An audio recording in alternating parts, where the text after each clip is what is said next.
Hey, property manager, Jay Berube here with BetterWho. Do you ever feel like no matter how much you work, business just won't scale? You're grinding day and night, you're handling tenant calls, maintenance requests, putting out fires, and at the end of the day, you don't feel like you're running a business, but you feel like your business is running you. And this isn't what you signed up for because you didn't build a business just to create another job for yourself. You had an idea of a goal of what you wanted when you got into the business. You created it as a vehicle to provide you with freedom of choice, freedom of time, freedom of having to not worry about money, not have to worry about where your next paycheck is going to come from.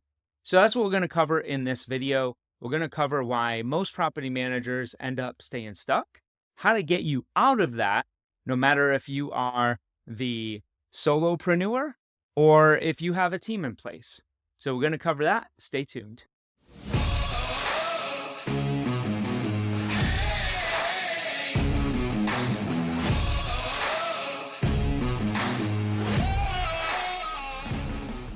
Let's talk about why most property managers end up getting stuck in the first place and not being able to get out of this cycle. Typically, it's because of either people or process.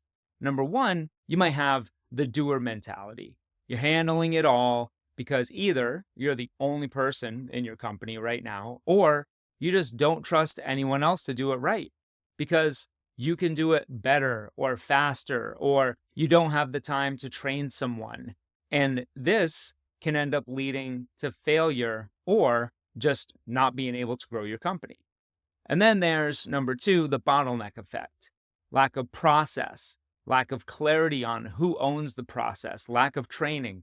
Either way, everything waits on you.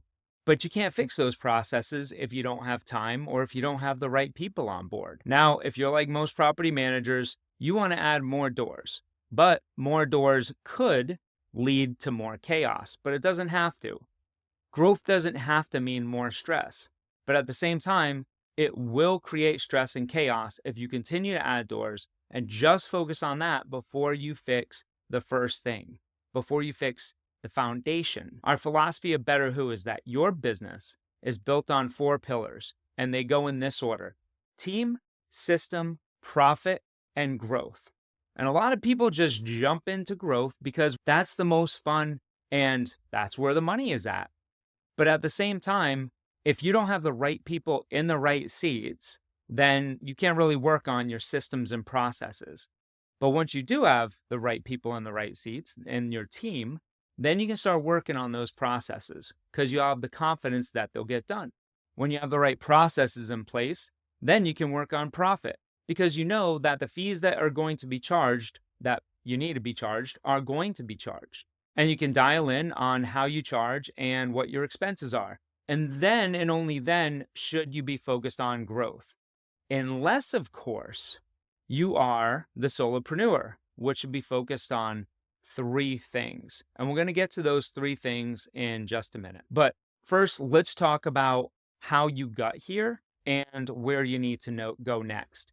Because what we know is that what got you to this point is not what you're going to need to get to the next place, especially if you're stuck. You have to change, but you don't know what to change. So let's cover that. First of all, being busy does not mean being successful. And most of us are stuck in that hamster wheel where we are constantly busy. To be honest, I used to identify with this, and that's part of my core belief system. But I have to trick myself out of it. They say fake it till you make it. That also applies by telling yourself a different story and repeating it over and over again until it's true for you. So if you do feel like you are that person that is validated by being busy and feel like you're being successful, then you have to change that mindset. Now, the second element is the manager versus CEO mentality. And let's talk about that as either being a business operator who works in the business or being a business owner who's working on the business. At BetterWho, our consulting clients, a true owner that we define only works 20% of their time in the business, and they're able to take a minimum 2-week vacation without a laptop. So ask yourself, Is that you? If that's you are in a great place. And we call you the freedom entrepreneur. And that's where you want to be. If your company falls apart when you take a vacation, that's a red flag. I remember when I was, I don't know, probably about 10, 11 years ago, I was in property management because I'm a property manager just like you. And I was in Aruba on a vacation, and my wife and my two kids, who were babies at the time, they were on the beach in the morning. And for the first 4 hours, I was in the hotel room handling things like customer complaints and checking in on what happened yesterday and where do I need to be involved. And I look back and all of the time that I missed with my family because of doing those things. And that's a message I wish I could go back in time and tell my past self. But that's why I'm telling you, because I don't want you to make that same mistake. I want you to know you can have the freedom of time, the freedom of choice, freedom of money. It takes some steps, but we're going to talk about those steps. Now, I told you I was going to come back to the two types of property managers that are watching this video, and you will be able to identify with one. The first is the individual operator, and you don't have a team. The second is the team-focused leader. You've already added enough doors to where you've hired your first team member, or maybe you have multiple team members. Whichever person you are, there's good news. To the individual operator, there's 3 things you need to be focused on right now to get you to that next level. Those are grow, hire, and lead. Now, I know what you're thinking. Jay, you said don't focus on growth. But for you, you have to. You either have to make money or borrow money in order to make your first hire so that you can start delegating. Now, when you do hire for alignment and soft skills, not necessarily for property management experience, your first hire should absolutely be a remote team member. Now, you might say, I don't have enough for them to do, but trust me, from placing thousands of property management remote team members, we know you absolutely do because we go through this process with people. If you write down all of the things that are not within your superpower, which means where passion meets talent, and think about all of the things that you're doing or you want to do that you shouldn't be doing, right? Things that can be done from a desk and don't need to be done in the field. You start writing those things down, and guess what? You now have a job description for a 40-hour-a-week team member who is going to offload what you shouldn't be doing to allow you to start spending more time working on the business. Now, to the team-focused leader. If you have one or more people on your team, you need to be focused on building a self-managing team. Focus on building leaders. We call this the leadership ladder. If you're investing in your people in the right way and you develop leaders, then those leaders can lead other people. And that is the fastest and best way to eventually step out of your business.